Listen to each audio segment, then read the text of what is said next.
জানিস তো এখনকার সব ছেলেরা একই রকম। কেন রে, কি হলো? আরে ভালো ছেলে এখন দেখাই যায় না। চোখ তুলে দেখ, পা তুলে না। কি বলছো? বান্ধবী, কালকে একবার আমাদের বাড়িতে আসতো। কেন? তোকে ভালো মন্দ রান্না করে খাওয়াবো। বাবা, হঠাৎ কি ব্যাপার? আমাকে খাওয়াতে চাইছিস? আমি শুনেছি নাকি মানুষকে খেতে দিলে শুতে চায়।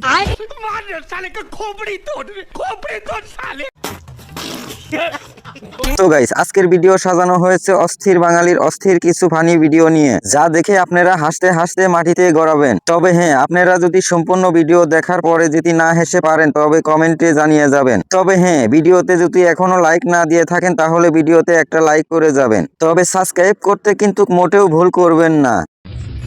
বর্ষা, আই লাভ ইউ। ঠিক আছে, আমি রাজি আছি, কিন্তু আমার একটা শর্ত আছে। বিয়ের আগে নো হাগ নো কিস, আর অন্য কিছু তুমি ভুলেই যাও। দিদি, তুমি এখানে কি করছো? বাড়ি যাও, তোমার বাবা খুঁজছে।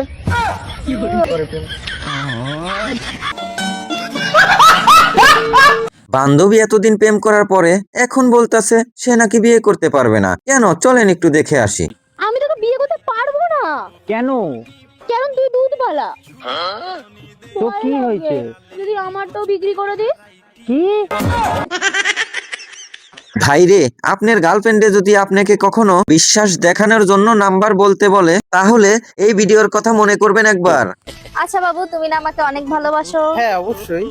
বলো তো আমার ডেট অফ বার্থ কবে? 28/6/2005। আমার বাসা? পুরান ঢাকা। আচ্ছা, তাহলে আমার কন্টাক্ট নাম্বারটা বলো তো, কতটা ভালোবাসো? তো অবশ্যই মনে আছে। 01749047832। সাব্বাস, তুমি তো আসলেই অনেক ভালোবাসো আমাকে। আহারে, চোখের পানিতে বোকটা বাইসা যা। ভাইরে, মেয়েরা প্রেম করার আগে যা বলে আবার পরে যা হয় নিজের চোখে একটু দেখুন। জানো, তুমি আমার জীবনে প্রথম যার সঙ্গে আমি দেখা করতে এলাম। ও আচ্ছা, জানো আমার বন্ধুর গার্লফ্রেন্ডের 9টা এক্স ছিল। হ্যাঁ, তার মধ্যে ওর গার্লফ্রেন্ড আবার ওকে ছেড়ে দিল, 10টা এক্স হয়ে গেল। তারপর আমি বললাম যে তাহলে আমাকে একটু সুযোগ নেওয়ার ব্যবস্থা করে দে। ঠিক আছে, আমি 11তম এক্স হয়ে যায়, তারপরও তোমার নাম্বারটা দিল।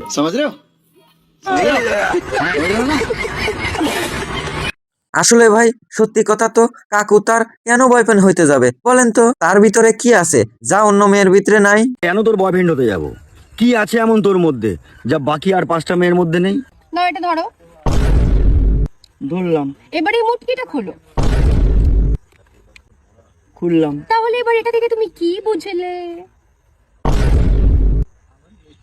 তুমি সেই প্রথম ব্যক্তি যে প্রথম আনবক্সিং করার সুযোগ পাবে। ভাইরে, আমার তো মনে হয় ওই সমুদ্রে এখন জাহাজও ডুবে যাবে। আপনারা কি বলেন? ভাইরে, বউয়ের কথা শুনে শালি এমন একটা কথা বললো যা শুনে আপনি হাসতে হাসতে পাগল হয়ে যাবে। বিশ্বাস হচ্ছে না তো একটু তো দেখুন ভাই। কি ওই জুতোটা পুরনো হয়ে গেছে, কোনো গরিবদের দিয়ে দেবো? গরিবদের কেন দেবো? আমার বোন আছে, বোনকে দিয়ে দাও। আমার ফোনটাও না 2 বছর পুরনো হয়ে গেছে, নতুন ফোন কিনতে হবে। তাহলে এই ফোনটা কি করবে? কি আবার করবো? আমার বোন আছে, বোনকে দিয়ে দেবো। ওরম ভাবে কি দেখছিস? তোর মনে কিছু থাকলে বল। তোর বরটাও তো 2 বছর পুরনো হয়ে গেছে, তোর বরটা আমায় দিয়ে দে, তুই একটা নতুন নিয়ে নে।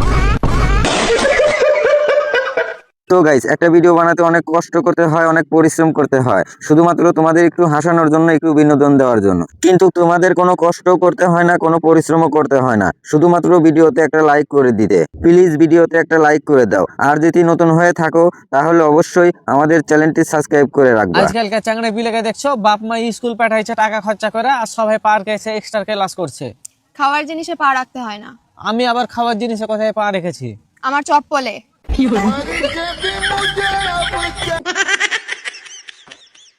কোথায় আছে ভাই, চালাক হওয়া ভালো কিন্তু অতি চালাক না। অতি চালাক হলে যা হয় নিজের চোখে একটু দেখুন ভাই। ওই দেখ, মিথ্যে কথা বললে মোমো ফ্রি। আমি ভাই মিথ্যে কথার বর্ণনা বই দেবো, চল মোমোতে আসি। তুই কি মিথ্যে কথার বর্ণনা বলবি? তার সাথে বেশি আমি মিথ্যে কথার বর্ণনা বইয়ে দেবো, চল। দাদা, সত্যি নাকি একটা মিথ্যে কথা বললে একটা মোমো ফ্রি? হ্যাঁ, মিথ্যা কথা বললে মোমো ফ্রি। তাহলে তো তুমি প্রশ্ন করে ফেলো। হ্যাঁ, প্রশ্ন করছি, তোমরা কে? আমরা দুজন আম্বানি নাতনি। তোমাদের বাড়ি কোথায়? আমরা দুজন ছাদে থাকি। এরা তো খুবই মিথ্যা কথা বলতে পারে। তোমরা কোন ইউনিভার্সিটিতে পড়াশোনা করো? আমরা দুজন অক্সফোর্ড ইউনিভার্সিটিতে পড়াশোনা করেছি। অক্সফোর্ড ইউনিভার্সিটি কোথায়? বাংলাদেশে। ভারতের প্রধানমন্ত্রী কে? কেন তুমি? এরা তো মিথ্যা কথার বন্যা বয় দিল। দাও দাও, তোমাদের মোমো দিচ্ছি নাও। এই নাও ম্যাডাম, আপনারা অনেক মিথ্যা কথা বলে ফেলছেন। ও ম্যাডাম, পয়সাটা? পয়সা? কিসের পয়সা? কিসের পয়সা মানে? তোমরা যে পকোড়া খেলে তার পয়সা? আমি পকোড়া খেলাম, আমি তো মোমো খেলাম। এই তো সত্যি কথা বলে ফেলছো, পয়সা দাও। দেখুন ভাই, মেয়েরা কিন্তু একটু বেশি চালাক হয়, তাদের মাথায় একটু বেশি বুদ্ধি থাকে, না হলে কি বারবার তারাই শুধু কট খায়। চলুন একটু দেখে আসি। দাদা, দুটো 5 টাকা দেবে, বিস্কুট দিন তো।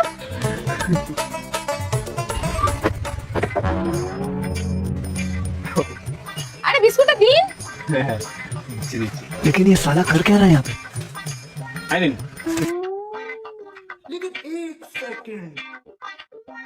আরে এই তো দোকানের দিকে কোনো ভুলই নেই। আইডিয়া, এর সাথে একটা স্ক্যাম করে দিই। আমার টাকাটা ফেরত দিন। কেন, ক টাকা দিলেন আপনি? কেন, আমি যে 100 টাকা দিলাম। 100 টাকা দিলেন? হ্যাঁ। আচ্ছা, আপনি এদিকে আসুন, আসুন আসুন। अभी बता दे भाई, अभी बता दे।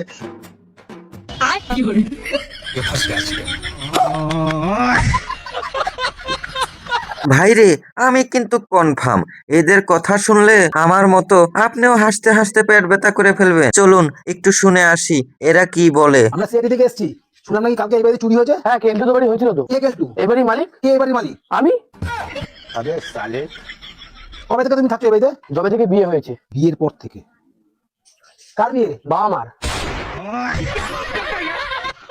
তোমার বাবা মা কোথায়?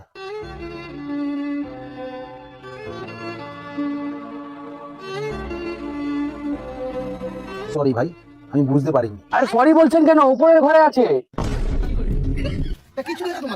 10 কেজি সোনা আর 5 লাখ টাকা ক্যাশ। 10 কেজি সোনা? 10 কেজি সোনা, 5 লাখ টাকা। তাহলে তুমি কি কাজ করো? কেন এরকম মিথ্যা কথা বলি?